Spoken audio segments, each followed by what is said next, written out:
Lori and Mia are going to give us a little bit of their story about peace. So come on down. You're the next contestant on the patch. That is right. Yes. Mia was the last minute. Drove all the way here from Chatham with her sister Agnes, and yeah, I don't think I've heard this story. Are you okay with Facebook? Yeah, that's fine. That's fine. Hi, everybody. My name is Mia Saddington, and I've been an associate now since 2017. Absolutely passionate about helping people, and this is the right product for me. But I have an associate who's in constant pain, back pain, and so she's been wearing the Freedom Patch, and she notices immediately when she wears the Freedom Patch that her pain is dissipated.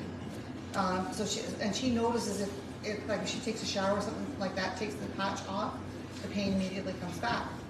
So she's wearing this Freedom Patch faithfully, and she contacted me a couple of months ago. She said, "Mia, what's wrong?" She said, my back pain is back. What's going on with the patch?"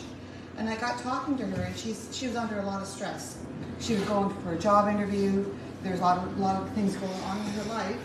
And I said, "Well, let's just try the Peace Patch, see what happens." So we went to her house. She was still wearing the Freedom Patch. We put the Peace Patch on, and within 10 minutes, her pain was gone. I love that. Unbelievable, unbelievable. So sometimes when someone is in pain, there's different sources of the pain. Yes, and stress can be a big pain. Yeah, and that certainly illustrates it. So Absolutely. Thank you. Okay. It takes a village, right? Yeah. It takes all of us talking to each other and sharing our stories and saying, "Have you thought of this?" It goes back to Darlene's "what if." What if that Liberty Patch or that Freedom Patch is working differently because something else has changed? And I had to ask Marlene some different questions. And again, going back to Darlene's point, listen to what their concerns are. And based on her concerns, I recommended the Peace Patch. So. Awesome. And anybody that's not balanced, for whatever reason, anxiety, big piece, there isn't one of us in this room that couldn't use more peace, I venture to say.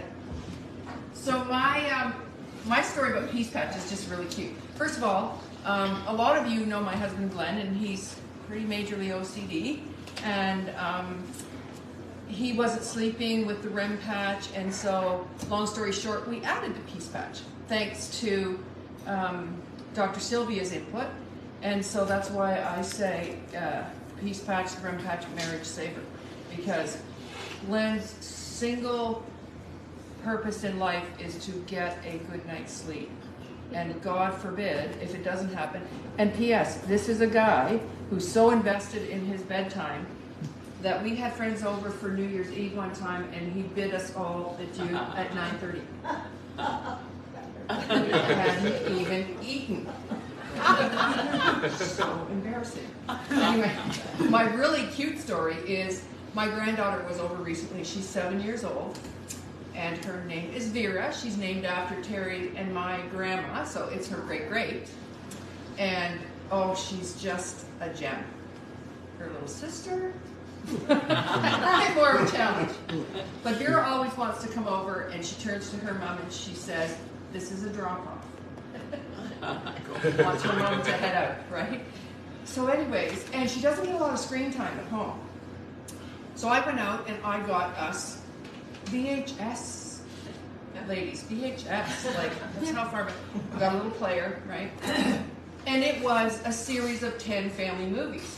Well, she got to pick the movie, listen to what this movie was all about.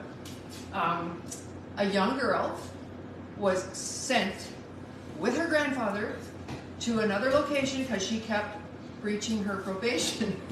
Okay, now keep in mind Vera picked the movie. So they're driving through, I'm going to say New Mexico, and they're in the middle of the desert. In the meantime, another subplot is an illegal had come over, and he's managing through the desert because he's failed on immigration, so he's by himself, and he's managing through the desert, so that's going on over here. I'm trying to explain illegal aliens. So, grandpa and granddaughter, who keeps breaching probation, are driving through the desert, and Grandpa has a heart attack. Okay, this is getting a little complicated for a 7-year-old. So girl leaves to go and get help, and she meets up with illegal alien, and they have to kind of figure out who's who, and they're running from each other.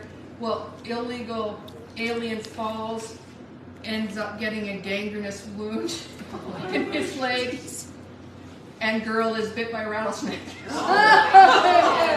And they're lost and running out of water. Anyway, Vera was, and finally we went upstairs. Do that again, Laura. You did that really well. She said, "Woo! Don't ever let me pick a movie again. That was the worst movie." I thought, all I could think of is, oh my goodness, her mother's going to find out that we had screen time and that this family movie. And, by the way, it was like a movie that looked like it was colorized. So it was way back. I never dreamed there would be this many awful things happening. Right? And so... But you got to remember, it happened in VHS time. Did. I was so surprised. So Vera, calm down. We're just going to go read a story about happy endings, okay? So here we go. Let's go read a story. I said, well, we have to believe that, you go through difficulties, and I'm waxing eloquent to her. She's not buying it. I said, Vera, Grandma has a little magic sticker. What if it hurts when I have to take it off in the morning? But this sticker. Wow, those things really work. It was 10 minutes and she was asleep.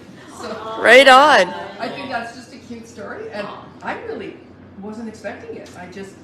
And she was very adverse to it. And Dr. Vicki Smith, who is a PhD in neuroscience, who joins us from Alberta from time to time on our ladies' calls, explains that if you don't believe that something will work, placebo does not exist for that. So if people say to you, oh, it's just placebo, well, you got to let them try it, because if they try it thinking it's just placebo, that it won't work because it's just placebo, and it works, that's right.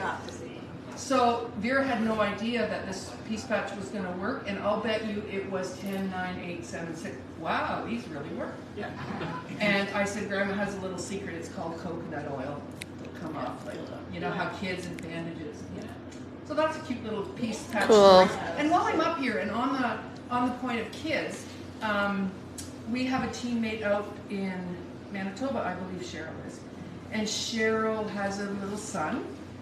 I think he's about 10-ish, Tracy? I think 10 or 12. Yeah, and he tends to have meltdowns, and there were more over the COVID period.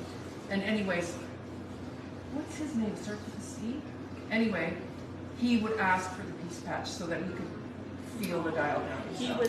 She shared one time he was in crisis. Right. She shared before one of the women of vision calls that he had been in crisis, and she just put the piece patch on him, and this is what's always so amazing. She watched it happen in him. She watched the piece enter into him, and so as a mom too, right? For him, but then the mother, as a mother, there's so many dynamics, the caregivers, all of it. His name's Caden, as I think of it, and she calls him Cato. And Cato now asks for his. So, yeah, keep the kids in mind, because it's a difficult time for kids, Yeah, there's a lot of anxiety with